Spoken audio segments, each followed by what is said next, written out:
Yli 50-vuotiaat ovat jääneet viime vuosina mediassa ja markkinoinnissa nuorempien kuluttajaryhmien varjoon, mutta sinne heitä itseään ei kuitenkaan kiinnosta jäädä. Hyvä esimerkki on yli 50-vuotiaille tarkoitettujen diskojen jättimäinen suosio. Ja vieraanani on alkuperäisen K50-diskoidean toteuttaja Pilu Nissinen-Turja. Kiitos. Tai siis tervetuloa ja kiitos, että saavuit. Kiitos. Mistä tuli idea yli 50-vuotiaille tarkoitetuille diskoille? Se tuli kyllä ihan omaan tarpeeseen. Mä tulin kerran jostakin diskosta, tämmöisestä nuorempien ihmisten diskosta, kotiin ja kello oli 4 aamulla ja mä ajattelin, että voi itku, että olisi jotakin meidän ikäisille ihmisille, ettei tarvitsisi olla aamu 4, että voisi tosiaan aloittaa aikaisin ja lopettaa aikaisin. Muuten kaikki ihan samaa hyvää musiikkia meille, kiitos, mutta tämä kelloajat vähän niin kuin siedettävämmät. Oliko vaikeaa ylipuhua ravintola pitämään K50-diskoa? Sattui niin hyvin, että oli tuttu ravintoloitsija ja hän päivän ehkä 2 mietti, mutta ei sen kauempaa ja sitten oli täysillä mukana.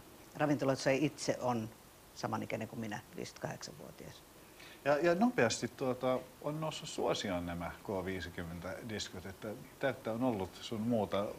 Onko suosio yllättänyt? No se pikkasen yllätti. Tai en mä tiedä. Silloin ensimmäiset pari diskoa niin ihan pelkillä tekstiviesteillä tutuille.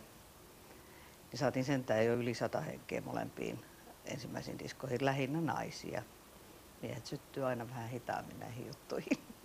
Niin, enemmistö oli alkuaikoina naisia asiakkaista. Alkuun se oli semmoinen valtava aerobik-luokka, missä oli champagnelasi kourassa ja ykköset päällä naisia. Mutta sitten sanotaan jo 3. kerralla, niin silloin rupesi olemaan miehiä kyllä ihan kiitettävästi. Sitten kun ne huomasivat, missä ne naiset on.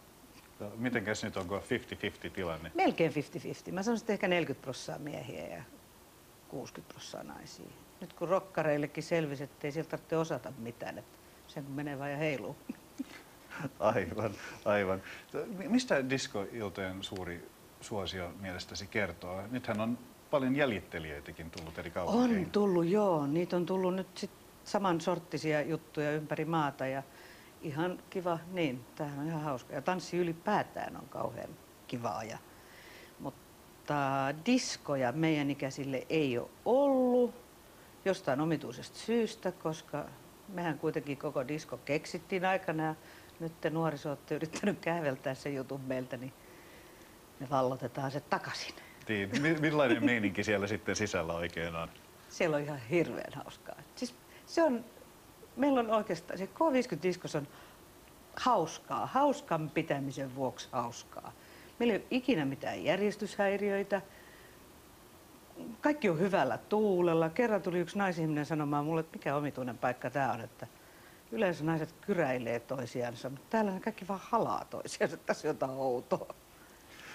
Meillä on, löysin arkistoista kuvapätkän vuodelta 1972. Ihanaa!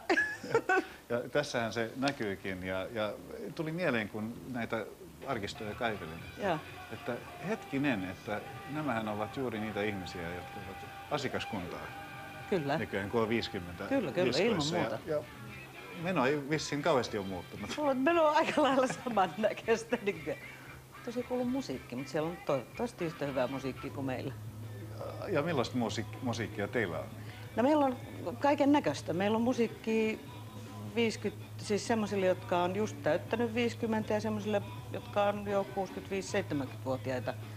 Et mikään museo tää ei ole missään nimestä 50. Meillä on sekä oldies että goodies ja sitten on tämän päivän musiikkia siinä. Justin Timberlakea tai Shakiraa ja Beffa Eilu vanhemmallakin tädillä. Kaikkea löytyy. Ihmisethän helposti lokeroivat toisia ihmisiä ja on tämmöisiä ennakkoluuloja sun muuta, niin jos ajatellaan yli 50-vuotiaat ihmiset, niin helpostihan miettii sitä, että jos he lähtevät tanssiltaan, niin humppaa lähdetään vetämään. Joo. Niin kuin ehkä näkyy, maalla enemmän. Niin. Tai ehkä maalla. Tai en mä tiedä. Ei ainakaan, niin kuin, siis onhan päälle 50-vuotiaitakin, meitä on ihan joka sorttisia. Mutta niin mun ystäväpiirini ja nyt on käynyt ilmi, että on aika paljon samanhenkisiä. niin ei me lähdetä humppaamaan. Ja mikä etu diskomusiikilla on, sanotaanko, humppaan nähden? No, se on meidän musiikki ja sitten se on, siis disko sinänsä niin kuin tanssipaikkana se on helpompi.